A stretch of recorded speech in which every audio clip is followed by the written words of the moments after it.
guys, ini dia pertandingan untuk ronde kedua di Kalahari juga pesawat melintas dari Santa Catarina menuju The Maze tentunya kali ini, Bigan.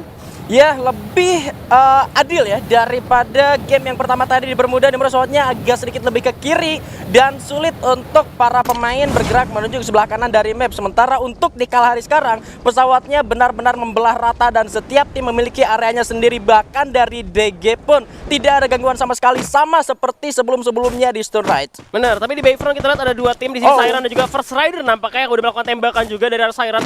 Dan gua kayak melihat dari First Rider cukup pintar untuk menebak di ronde pertama. Mereka langsung ngamanin di arah factory aja. Dan ternyata memang zona ke arah sana. Itu membuat mereka benar-benar dapat posisi yang enak banget karena ada di high ground ya. Dan kayak ngebiarin tim-tim di luar yang memang nunggu sampai zona terakhir dan akhirnya pada perang semua. First Rider malah diuntungkan dengan hal itu. Yes, tapi beda cerita sekarang di Kalahari. Justru malah di tempat pertama mereka turun. Di sana sudah mendapatkan gangguan dari teman-teman Siren Esports, yang mana dari Siren sendiri untuk di game pertama itu mendapatkan hasil yang tidak buruk juga. Masih cukup baik untuk awal-awal pertandingan. Bener, tapi gue ngeliat kebiasaan juga untuk di hari ini sama halnya seperti di play-ins ya. Mereka kalau misalkan ngelihat musuh gitu ya, atau tim lain masih cabut dulu untuk ngambil resource lagi. Dan kita juga ngeliat ada MVP di sana, FR Darkol dengan seperti biasa ya. Ini wajah yang kita nggak asing banget karena sering banget menjadi MVP, Bigan. Yes, dengan 5 poin eliminasi dan mengumpulkan 3.427 damage satu game saja. Ini artinya kita sudah tahu dari seorang Darkol sendiri itu sudah sangat profesional sekali dengan penggunaan double snipernya ya.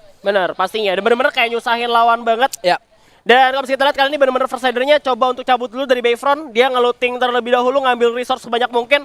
Yang pastinya untuk menuju ke arah mid game sama late team kayak tadi gue takutnya. Dan juga memang zona-zona ketiga tadi 4 bahkan masih 11 tim. Kayak masih banyak banget. Dan itu kayak apa ya, jadinya itu zona yang bakal kayak ini aja, menyusutkan kayak tim-tim yang bakal main nanti. Jadi kayak tergantung daripada zonanya. Jadi zona menentukan hasilnya nanti. Betul.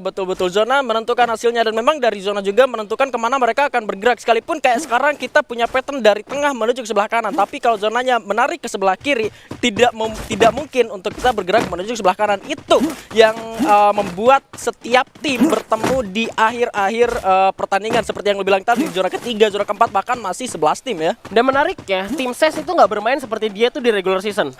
Dia masuk zona duluan loh. Dia nggak pakai metanya yang main di luar zona. Padahal kalau misalkan sampai dia pakai hal itu kayak sesuatu keuntungan untuk tim SES sendiri. Karena kayak dia yang udah ngeliat zonanya, ya nggak perlu, dia kayak nggak peduli zonanya bakal ke arah mana. Karena mereka bakal main di luar zona. Tapi kalau misalnya kita lihat tadi, SES-nya udah masuk zona duluan. Sudah masuk zona duluan dan kemungkinan ini salah satu pressure ataupun memang karena ini satu hari saja, bukan lagi regular season. Dimana kalau misalkan di regular season, ketika mereka gagal dengan strategi pertama mereka, di hari selanjutnya mereka bisa menerapkan strategi yang baru. Bener, dan emang kalau misalnya kita ngomongin First Rider sendiri, tim yang habis buyah aja, gue bisa ngelihat juga di mana waktu mereka lagi di playoff, play-in, itu bener-bener kayak bener-bener kuat banget timnya. Iya, benar-benar kuat banget. Meskipun dari First Rider itu sendiri sempat terseok-seok di fase regular season, tapi itu dia. Perlu diacungi jempol dengan satu tindakan ataupun tindakan cepat ya bisa kita bilang dari First Rider sendiri ketika memasuki babak playoff, play-ins itu benar-benar menampilkan permainan sangat luar biasa bahkan di luar nalar kita semua. Bener, emang sekompetitif itu untuk Free Fire sendiri dengan poin-poinnya juga, dengan adanya divisi 2 membuat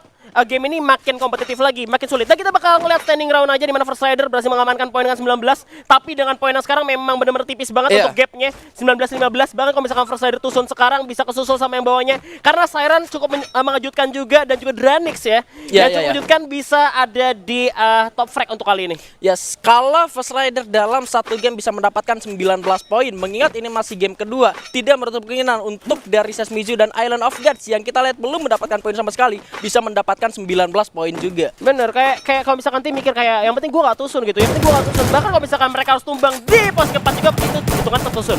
Nah, ini dia yang terbawa dan juga teratas di mana First Rider sudah terkena tembakan cukup sakit dari Onyx Olympus. Rupanya satu orang presiden tekno, tapi Darkol juga tertembakan cukup sakit di sana, masih bisa berlindung terlebih dahulu. Ada Krono coba untuk dipecahkan lagi oleh Zixia, tentunya sedang satu penggunaan Barretta, tapi Darkol menyiapkan satu grenade dilemparkan ke arah depan meledak namun masih belum terkena siapapun. Jars sudah melakukan flanking membelah lautan. Sudah ada satu glow juga dipasang di sana, bakal melakukan penyerangan juga First Rider yang bakal ditusunkan tentunya oleh para player dari Onyx Olympus, tapi bakal jadi sulit juga untuk Onyx Olympus kalau misalkan mereka terlalu terburu-buru dan tergesa-gesa. Iya, posisinya sebenarnya lebih enak ke First Rider. Mereka punya compound, mereka punya building juga. Sedangkan dari Onyx sendiri meskipun ya mereka nggak ada, dia sebenarnya nggak ada alasan untuk ngajar First Rider sekarang. Yeah. Tapi udah nggak bisa cabut juga sebenarnya karena keluarnya open field. Tapi kalau misalkan buat nahan juga takutnya zona berikutnya nggak ke arah mereka, mereka bakal ribet. Jadi mereka bakal coba ngambil teritori dulu sebelum ada third party datang. Betul, sebelum ada terpati di sana, Jars ternyata sudah tertake posisinya, sudah terkena tembakan cukup sakit, masih bisa menggulung mereka gininya, dan ternyata bahkan harus dikenakan oleh seorang Sauzer di bagannya. Coba dibalaskan,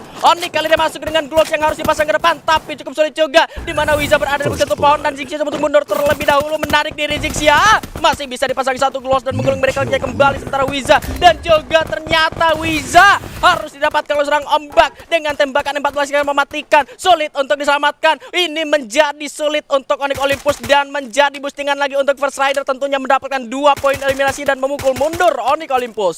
Ya, seperti aku bilang, memang mereka nggak ada alasan sebenarnya untuk ngambil teritorinya First Rider sekarang karena mereka masih di dalam zona pertama dan juga posisi mereka itu kalah sama First Rider karena posisi First Rider itu cukup enak dan aman untuk ada di atas high ground.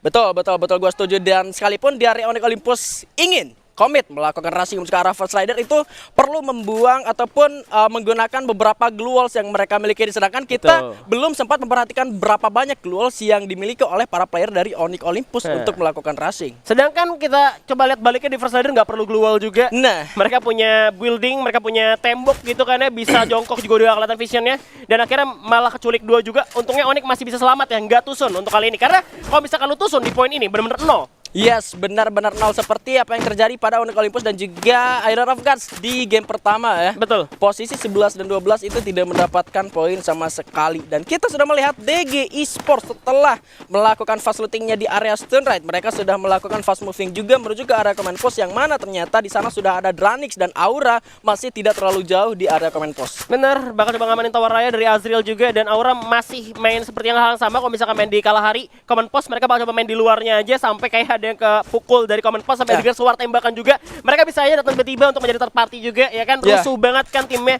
Dan untuk kali ini juga masih benar-benar pasif banget. Kita lihat di zona pertama menuju ke zona kedua benar-benar baru keculik 2 orang dari tim Onyx. Dan itu pun karena Onyx yang mulai. Yes, dan menurut gua dengan sepasif ini permainan dari 2 game yang sudah kita jalankan masih bisa gue bilang hal yang wajar, karena dari posisi 1 sampai 12 pun kayak yang lu bilang tadi di awal masih memiliki kemungkinan yang sama, masih memiliki kesempatan yang sama, belum ada istilahnya dalam tanda kutip nothing tulus. Benar, nothing tulus tuh terjadi biasanya ntar kalau misalkan memang udah di akhir-akhir gitu ya. Gue udah nggak mungkin bisa lolos atau mungkin menang, tapi tetap aja mereka pasti masih ngejar peringkat. Gue rasa sampai terakhir pun mereka bakal coba untuk sebisa mungkin itu dapat peringkat yang lebih tinggi. Gak akan patah semangat tentunya. Iya, itu dia.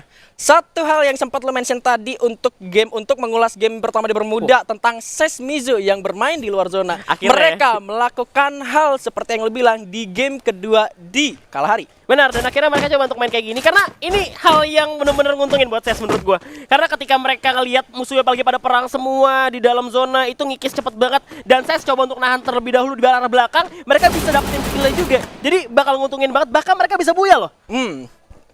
Bahkan mereka bisa mendapatkan buyahnya ya untuk dari Sesmizu itu sendiri. Dan posisi dari Sesmizu juga tadi kalau gue nggak salah lihat emang mereka nggak terlalu jauh juga dari zonanya.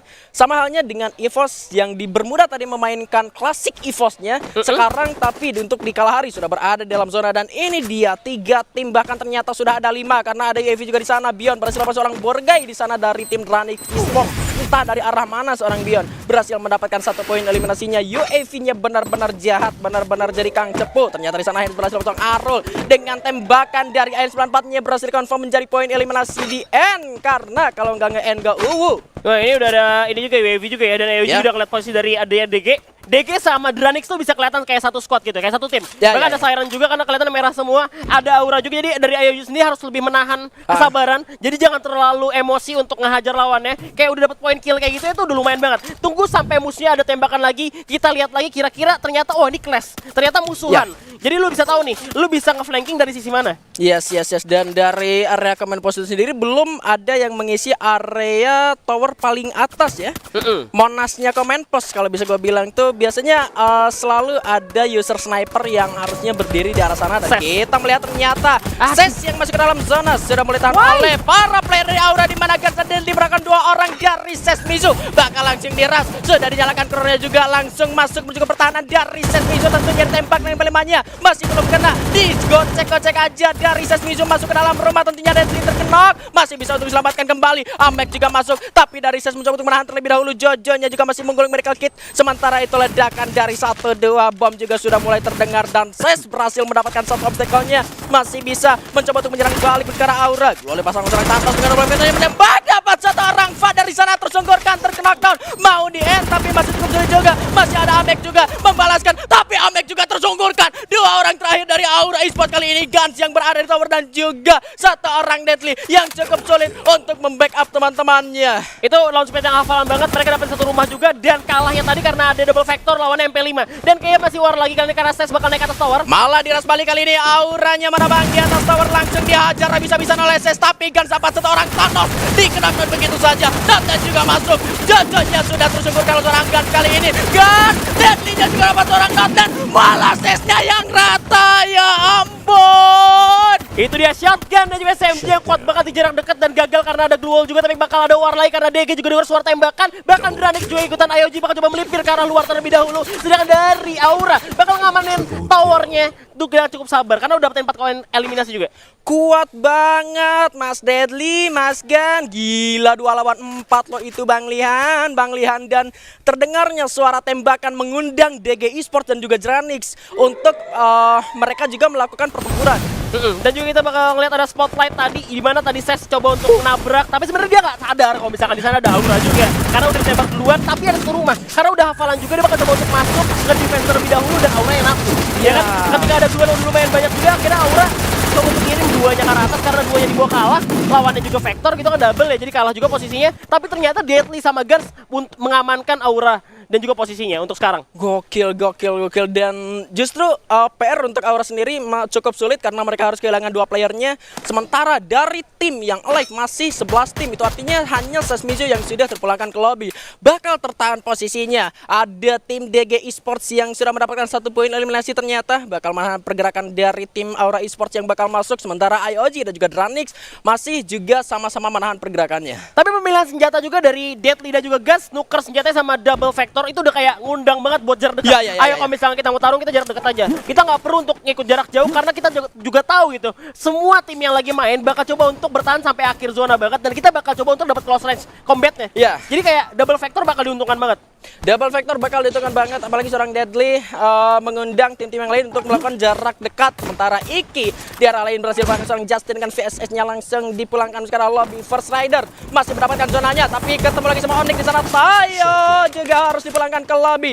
Kembali bertemu dan 4 poin eliminasi diamankan oleh First Rider Deban, dan bahkan zonanya sudah diamankan oleh First Riders. Iya, kita lihat aja nih zonanya bakal dapat lagi atau enggak. Biasanya kalau misalkan pada lagi ngumpul semua mereka rata-rata udah pakai info box, tapi IOG mulai mengamuk kali ini. 2 orang terknock dan dari DG Esports Zafra bakal coba reviving dan Abak Cigar dengan Vectornya bakal mengenai serang Lord di sana. Cuma untuk turun terlebih dahulu, Sekarat pasang wall dulu, tapi dari atas serang Abak coba untuk jumpsuit. 2 Glory pasang serang Lord, cukup sakit suaranya. Cuma untuk melipir, memutar, ada hand juga di sana. Beyond masuk menuju ke pertahanan dari DG tentunya, tapi zonanya sudah cukup sakit juga. Sayang sekali harus dilakukan 1 orang. Zafra sudah mulai turun, Abaknya udah knock, Faix Sekarat sudah kali ini masuk ke dalam zona selanjutnya. Dranix juga menahan, ada Aura di luar sana. Razor menembak ke arah depan, Soja berhasil sang Batman di sana. Lord masuk, horror kill dulu yang dari tadi nggak kelihatan, harus terpulangkan ke lobby dan Zafra masuk ke kandang ayam, misinya harimau bosku. Terpulangkan ke lobby, Island of Gods masih hidup, sementara di sana Dranix pun dieliminasi posisi ke-8. Sementara Siren juga menahan pergerakan dari Aura yang dipulangkan di posisi ke-7.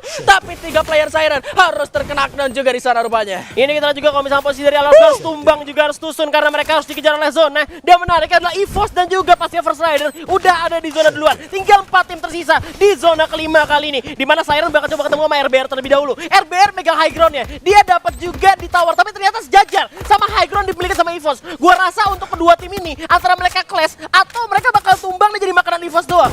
Yes, sekalipun RBR dapat satu obstacle tapi udah nggak masuk di dalam zona. Malah yang ada di zona ternyata First Rider juga EVOS. Yang mana ternyata Joker di sana harus sudah tersegurkan. Masih bisakah untuk diselamatkan karena masih ada gloss dan juga satu pohon di sana.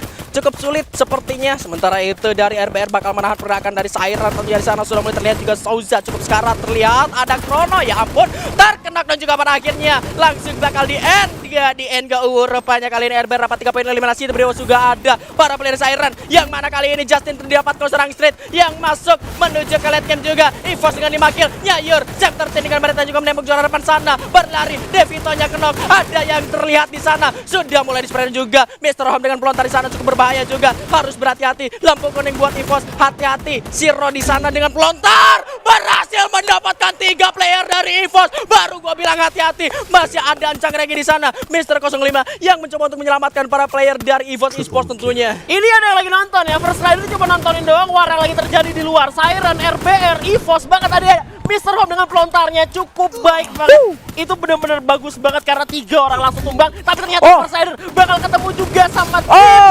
EVOS. Kali Siren bakal tumbang juga oleh tim RBR. Masih maju lagi. 3 tim tersisa. First Rider 8 poin eliminasi. Darkon sekarat. Ombaknya cukup percaya diri tapi gagal. Ditumbangkan di posisi ketiga. RBR sisa 1. Akankah ini harinya untuk EVOS? Zero-nya coba untuk melawan 2 lawan 1. Tapi Zero tidak mampu lagi melawan. Kita sudah berdarah-darah. Kita sudah berjuang mati-matian. Kita layak memenangkan ini. Kita adalah pejuang, bukan sekedar beruntung. Yes, dan booyah untuk EVOS Esports di kalah hari. Seru banget, bener-bener kayak lu lihat nggak sih tadi